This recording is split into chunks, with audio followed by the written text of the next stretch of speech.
This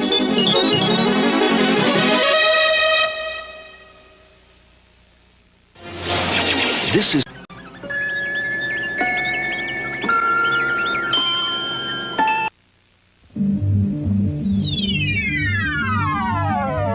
Major funding for NOLA is provided by this station and other public television stations nationwide.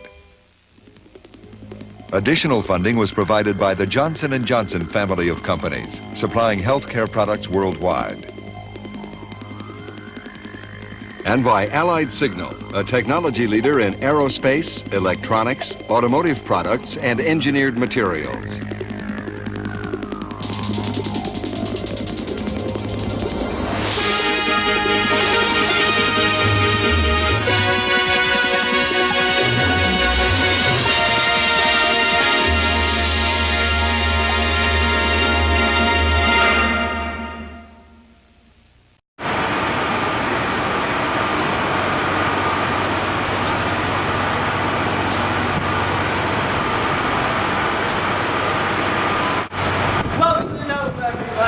We're about to embark on a journey that you don't want to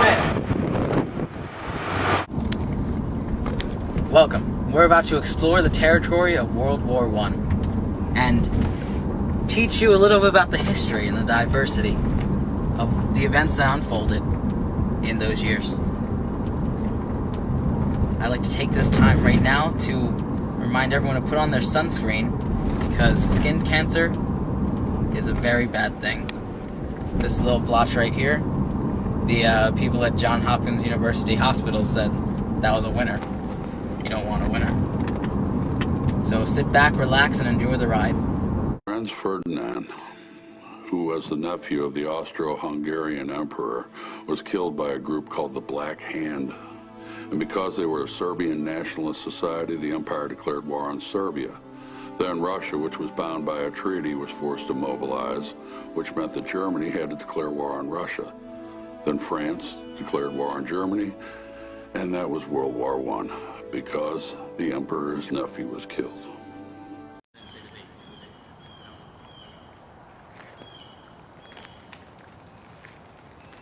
This is the very street where Archduke Franz Ferdinand was killed by a Serbian nationalist, Gavrilo Princip.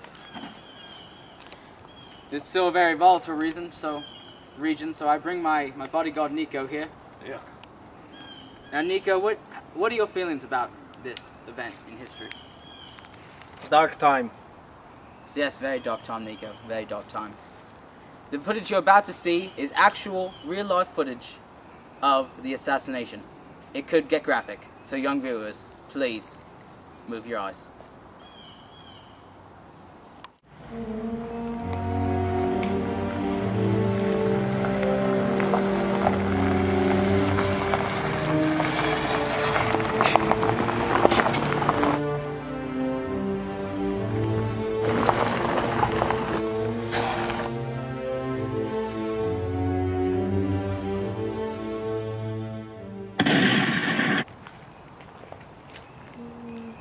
This very pedestal here was where the uncle of Archduke Franz Ferdinand declared war on Serbia.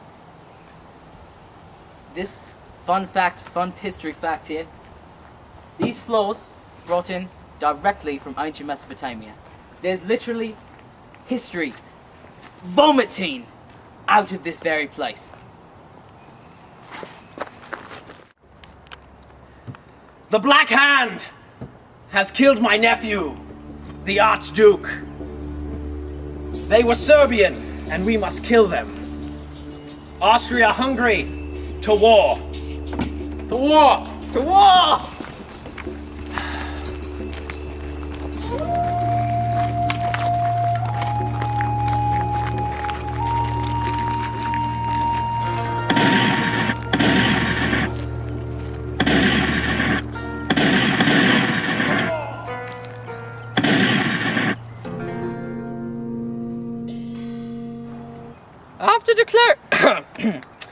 After declaring war on Serbia, the Russians were forced to intervene based on a treaty that was signed here on this very tank. We have with us the curator of the National Museum at the Kremlin, Jawohl! Johann Johann Khrushchev. Khrushchev. Yeah. As you can see, it is a very dynamic document. You can see lots of things on this document. If you get a little closer, Mr. Cameraman, you can see that there is clear lettering that was clearly to be interpreted as this was going to be a regular day where they go grocery shopping, and then it turned into a horrible war where they were bound with anyone who attacked Serbia. They had to destroy them by this treaty and stand in arms. So this is a very important document. You can take it back now. And this is something very important that is one of the most dynamic documents? dynamic documents of history. I killed Franz Ferdinand. I think this means we go to war, gentlemen. For the motherland!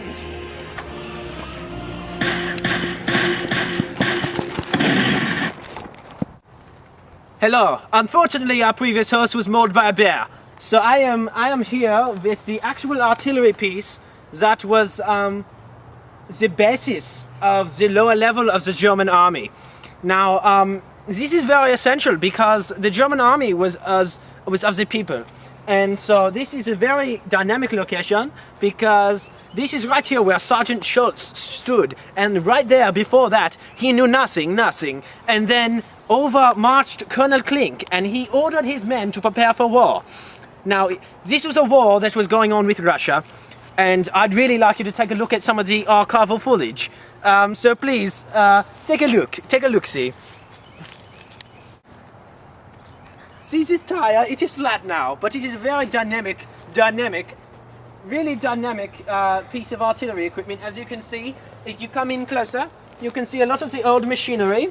It really resembles the old farm equipment that they used to make in the same factories that they made these artillery pieces. As you can see here, here as you go over here, here's the odometer, and it really has withstood the test of time. So let's go take a look at that clip. Here comes Colonel Klink. Guten Tag, gentlemen. Guten Tag. The Russians are mobilizing. We must prepare for war. Aye, aye, Kapitan. Let's go to war. Give me half the fence. I will go slower.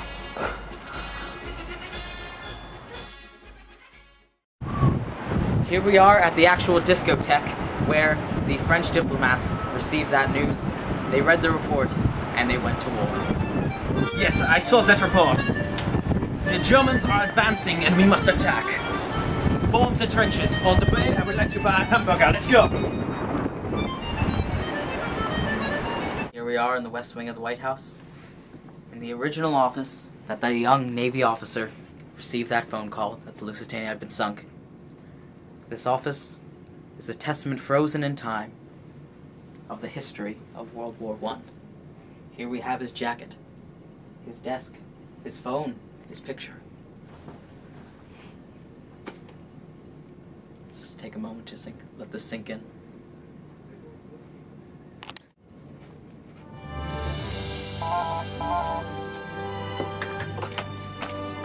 White House Military Office, Naval Attaché speaking. What? E-gas! What? I'll deliver the message right away.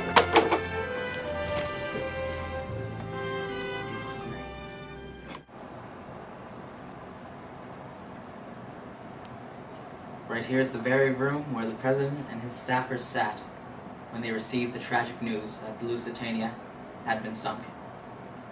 The room may be empty, but it's full of the spirits and history of America. We should buy Alaska. What do you think? Well, you'll have to get it from Mr. Seward, I think, won't you? I think so. You have any cold cash? You know, Mr. President! They've sunk the Lusitania! The Germans! Sunk our battleship. We need to go to war. Looks like we're going to war. Did you have fun? I hope you learned a lot on that very nice voyage. through time. Here we are with Nova, brought to you by viewers like you.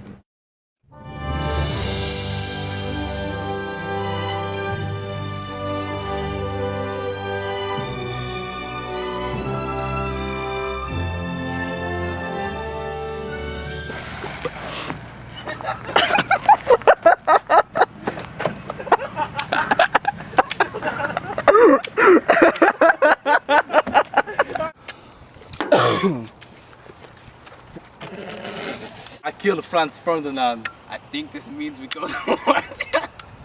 I'm looking away from the camera. Shreya, here comes Captain.